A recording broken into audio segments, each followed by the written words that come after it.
lecture des travaux de ces 4 groupes pour permettre une analyse globale des résultats, s'assurer de leur cohérence et réaliser des arbitrages. 4 abacs de synthèse et 4 tableaux détaillés ont été créés, ainsi qu'un outil permettant le calcul de l'exposition cumulée sur toute la carrière.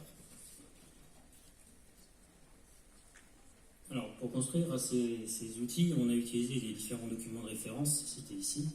On pourra citer en particulier la base de données Schola et Cauchy, administrée par l'INRS, et puis également les données qui ont été rendues accessibles par les services de santé au travail du BTP, notamment suite au congrès BTP de Metz en 2019, et puis les métrologies qui nous ont été fournies par la ST BTP 13.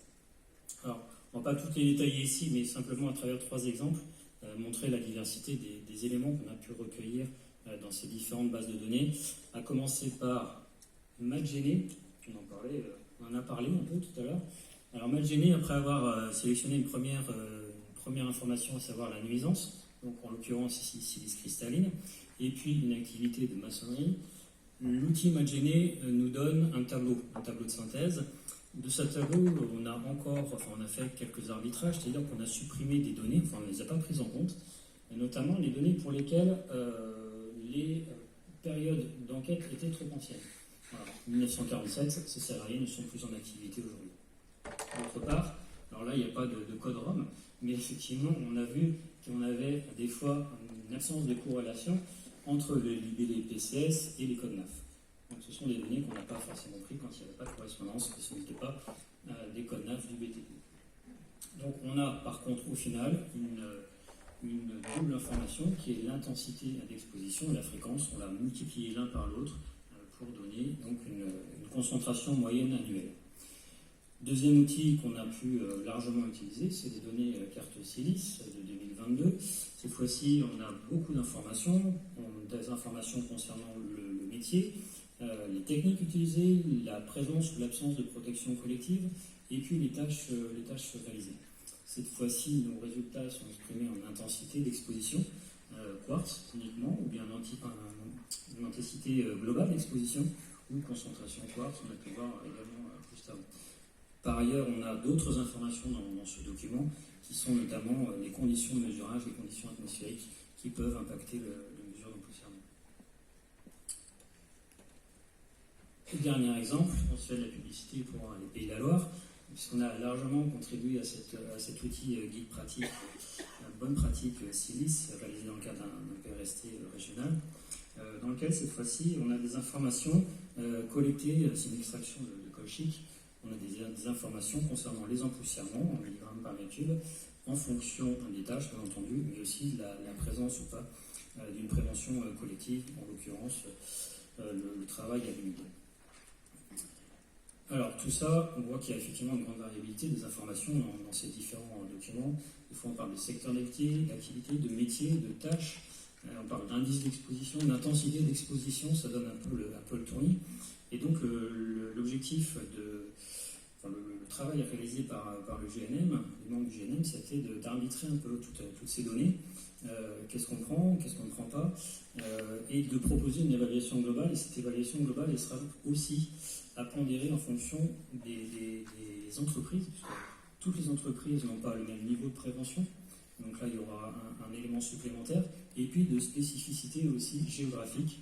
Tout le monde, par exemple, connaît le TUFO, mais dans sa région, il n'y a pas forcément d'utilisation de TUFO. Alors, cette évaluation générique, nous on l'a faite pour 4 groupes différents, 4 sous-activités. On a regroupé les activités TP et voies ferrées, d'un autre côté carrière et d'un autre côté grosses œuvres et second œuvre. Donc ces résultats, on les a présentés sous forme d'ABAC. Donc voici un exemple, c'est un ABAC pour le second œuvre. Donc sur cette courbe, sur cette ABAC, on a représenté en abscisse la période d'exposition, en ordonnée une concentration moyenne annuelle en milligrammes par mètre cube. Tout ça dans une échelle logarithmique. On a représenté après 2 courbes. Une courbe ici correspondant au premier seuil indiqué par ma collègue tout à l'heure, 1 mg par mètre cube fois année, et son homologue juste en dessous à 0,1 mg par mètre cube, ici dans le pointillé. Donc la première courbe, elle va séparer en fait le niveau d'exposition cumulé fort, au-dessus de la courbe, d'un niveau intermédiaire Et idem pour la deuxième courbe, à 0,1 mg par mètre cube fois année, qui sépare un niveau d'exposition cumulée intermédiaire d'un niveau dit faible. Et donc c'est cette représentation qui nous a aussi permis d'arbitrer un peu le classement des différents métiers qu'on a pu travailler. Dans cet exemple, on a donc les métiers qui sont représentés ici sur la droite de l'écran, et on considère donc ici des expositions moyennes, effectivement, carrière complète. Alors concrètement, comment on utilise ces ABAC? Eh bien, si on prend le cas du carreleur, ici à 0,1 mg par mètre cube, en moyenne sur toute sa carrière professionnelle, cette droite va couper donc la courbe d'exposition cumulée à 1 mg par mètre cube à 10 ans, effectivement, 10 fois 0,1 égale 1. Jusqu'à présent, ça n'a pas changé.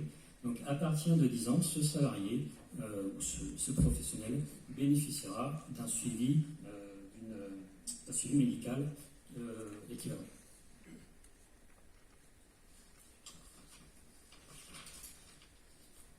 Donc voici un aperçu des tableaux venant détailler et compléter les ABAC. Donc ce tableau, dans les deux premières colonnes, vous y retrouvez le métier et les fiches FAST qui y sont associées. Sur la troisième colonne se trouve la valeur qu'a déterminée le groupe pour une estimation de l'exposition moyenne annuelle pondérée sur une carrière entière. Est ensuite indiquée dans la colonne suivante la durée pendant laquelle le salarié exerçant le métier concerné restera en niveau d'exposition intermédiaire ou en deçà des 10% de la VLEP en référence aux données de la Société française de santé au travail 2021. Et les deux dernières colonnes détaillent les principales tâches exposantes et les indications métrologiques sur lesquelles nous nous sommes appuyés pour établir ces données. Donc voici le troisième outil que nous proposons. Donc il s'agit d'un outil permettant le calcul de l'exposition cumulée au cours de la carrière en traçant le curriculum laboris. La colonne métier dispose d'un menu déroulant qui reprend l'ensemble des métiers qui ont été étudiés par les groupes de travail. Donc concrètement, après avoir saisi le métier dans cette colonne, la valeur référencée par les groupes de travail s'affiche automatiquement. Il est possible de la modifier au niveau de la colonne qui s'appelle valeur corrigée. On saisit ensuite les périodes d'exposition et la courbe se construit progressivement sur le graphique. Donc sur ce graphique, l'exposition cumulée est représentée en ordonnée avec une échelle logarithmique. Les deux droites qui sont tracées en orange représentent les seuils à 0,1 et 1 mg par mètre cube fois année. Donc sur cet exemple, il s'agit d'un caténériste qui a travaillé entre 80 et 1990. La valeur référencée par les groupes de travail est de 0,02 mg par mètre cube par année et la courbe représente l'exposition cumulée qui croît progressivement. Si à partir de 1990, ce salarié n'est plus exposé, il restera dans un niveau d'exposition intermédiaire, en dessous du 1 mg par mètre cube fois année. En complétant le curriculum laboris, la courbe correspondant à l'exposition cumulée se construit progressivement et il est facile de voir à quel moment le salarié change de niveau d'exposition. Donc l'outil permet d'ajouter de nouveaux métiers qui n'existent pas parmi les métiers référencés du BTP, par exemple éleveur bovin qu'on a mis sur la ligne 3, ou de forcer une valeur préalablement référencée comme on l'a fait pour carreleur où la valeur référencée par le groupe de travail était de 0,1 et nous avons forcé la valeur pour en mettre une plus élevée.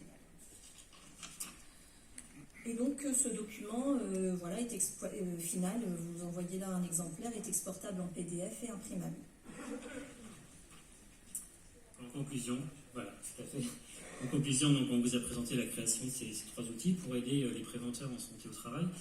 Alors bien entendu, là c'est une première ébauche, ce sera bien entendu à faire évoluer en fonction de l'avancée des connaissances, des métrologies, des emplois. On attend Cartosilis pour mettre à jour ces différents soldes. Et puis aussi les données des services de santé au travail, c'est ce qu'on entend depuis effectivement ce matin et début d'après-midi. Et donc pour ça, le GNM va aussi mettre en place un protocole de mesurage avec CIP10 par tâche et une grille de saisie, puisque vous l'avez dit tout à l'heure, les saisies, les recueils d'informations ne sont pas vraiment harmonisés.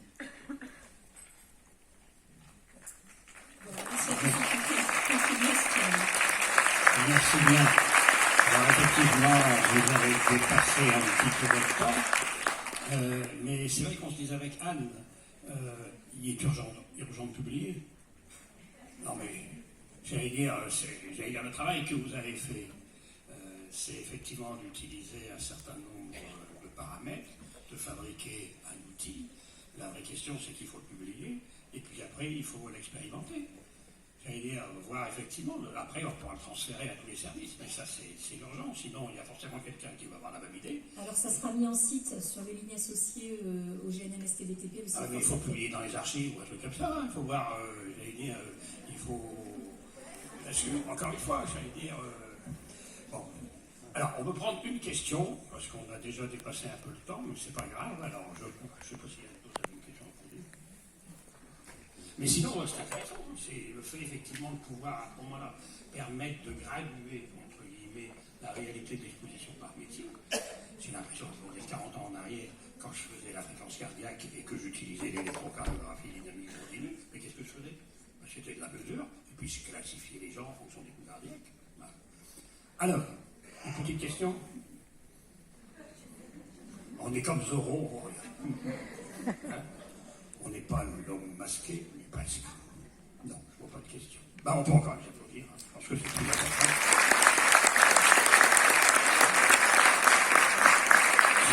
Et après, on va passer la parole à Anne.